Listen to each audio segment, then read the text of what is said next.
અમૃતાઝ veg kitchen ગુજરાતીમાં આપ સૌનું સ્વાગત છે। આજે આપણે પિઝા સોસ બનાવીશું।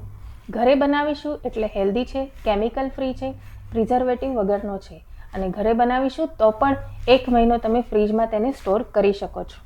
તો ચાલો જોઈએ પિઝા સોસ કેવી રીતે બને છે। અને હા, મારી ચેનલને સબસ્ક્રાઇબ કરવાનું ના ભૂલશો અને બેલ આઇકોનને પણ ક્લિક કરજો જેથી તમને મારા આવાવાળા વિડીયોઝની જાણકારી મળતી રહેશે।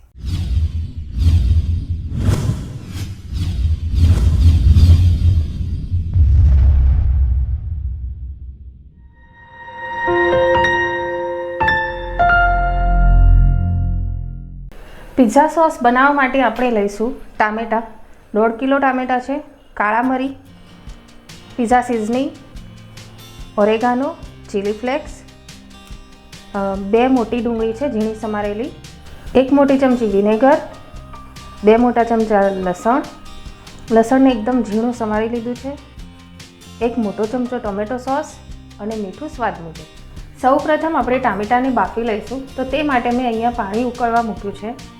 હવે ટામેટાને આપણે કટ લગાડવાનો છે, તો એક કટ આમ લગાડવાનો છે, બીજો કટ આમ, અંદર સુધી નથી જવા દેવાનો, એની છાલ ઉખડવા માટે આ કટ છે। તો બધા ટામેટાને આ રીતે કટ લગાડતા જઈશું અને આ પાણીમાં નાખતા જઈશું।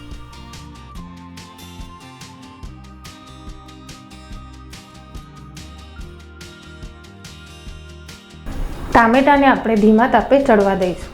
ટામેટા ચડી ગયા છે, તમે જોઈ શકો છો। આપણે જ્યાંથી કટ કર્યો હતો ત્યાંથી છાલ છૂટી પડવા લાગી છે, તેનો મતલબ આ ચડી ગયા છે। તો હવે આપણે આને કાઢી લઈશું। ટામેટા ઠંડા થઈ ગયા છે, હવે આપણે તેની આ છાલ કાઢી નાખીએ।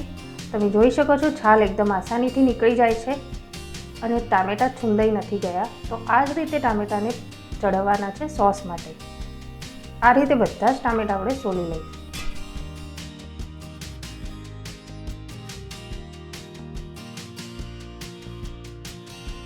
બધા જ ટામેટા છોલી લીધા છે। હવે આમાંથી 2 ટામેટાને આપણે મિક્સરમાં પીસી લઈશું અને બાકી બધા ઝીણા ઝીણા સમારી।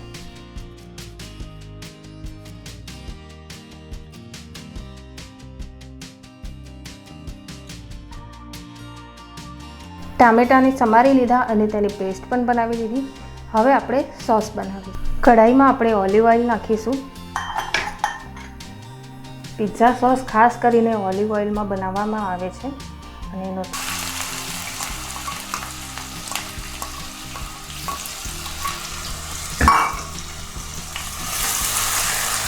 ડુંગળીને સારી રીતે ચડવા દઈશું। સ્વાદ મુજબ મીઠું નાખીશું। પહેલાંથી જ મીઠું નાખી દઈએ એટલે ડુંગળી જલ્દી ચડી જાય છે।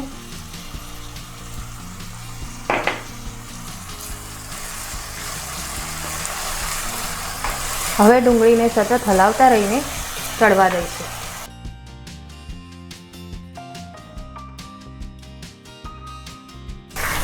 ડુંગળી સરસ ચડી ગઈ છે। હવે તેમાં ટોમેટોની પેસ્ટ નાખીશું અને બરાબર મિક્સ કરી લઈશું।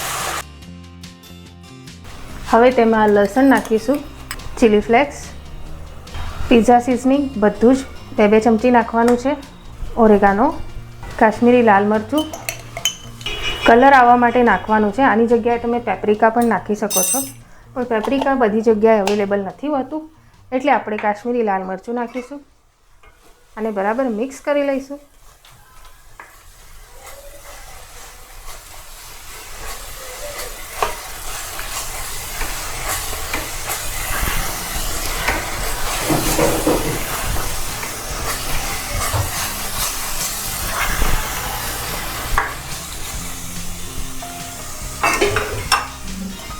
હવે તેમાં ઝીણા સમારેલા ટમેટા પણ નાખીશું।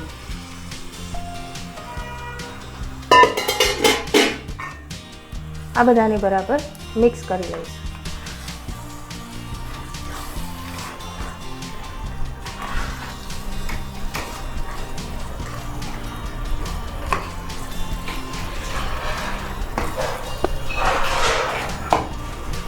હવે તેમાં ટોમેટો સોસ નાખીશું।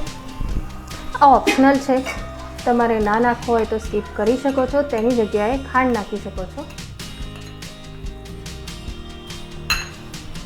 આને બરાબર મિક્સ કરી લઈશું। આમાં અડધો કપ પાણી નાખીશું। હવે આને બરાબર ચડવા દેવાનું છે। તેલ એકદમ છૂટું પડી જાય અને તેનો કલર એકદમ ડાર્ક રેડ થઈ જાય ત્યાં સુધી તેને ચડવા દેવાનું છે. થોડું થોડું ઉકળવા લાગ્યું છે. હવે તેમાં કાળા મરી નાખીશું. કાળા મરીનો ભૂક્કો નાખવાનો છે. આને મિક્સ કરી લઈશું. હવે આ તેલ છોડી દે ત્યાં સુધી આને ચડવા દઈશું ધીમા તાપે. તમે જોઈ શકો છો કે આમાં તેલ છૂટું પડી ગયું છે અને આ સરસ ઉકળી ગયું છે. તો આ સોસ બનીને તૈયાર છે. હવે આપણે આને પૂરી રીતે ઠંડો થવા દઈશું. પછી એરટાઇટ બોટલમાં સ્ટોર કરીશું. આ સોસને તમે કાચની એરટાઇટ બોટલમાં ભરીને 1 મહિના સુધી ફ્રીજમાં સ્ટોર કરી શકો છો. આપણે તેમાં સ્ટોર કરવા માટે વિનેગર નાખીશું. ઓપ્શનલ છે. ઓલિવ ઓઇલ નાખ્યું છે એટલે વિનેગરની આમ તો જરૂર પડતી નથી, તો પણ તમે થોડું નાખી શકો છો. હવે આ સોસને આપણે ઠંડો થવા દઈશું. પછી એરટાઇટ બોટલમાં સ્ટોર કરીશું. ટેસ્ટી હેલ્ધી પિઝા સોસ બનીને તૈયાર છે. તો તમે પણ બનાવો અને મને જણાવો તમને મારી આ રેસીપી કેવી લાગી. ધન્યવાદ.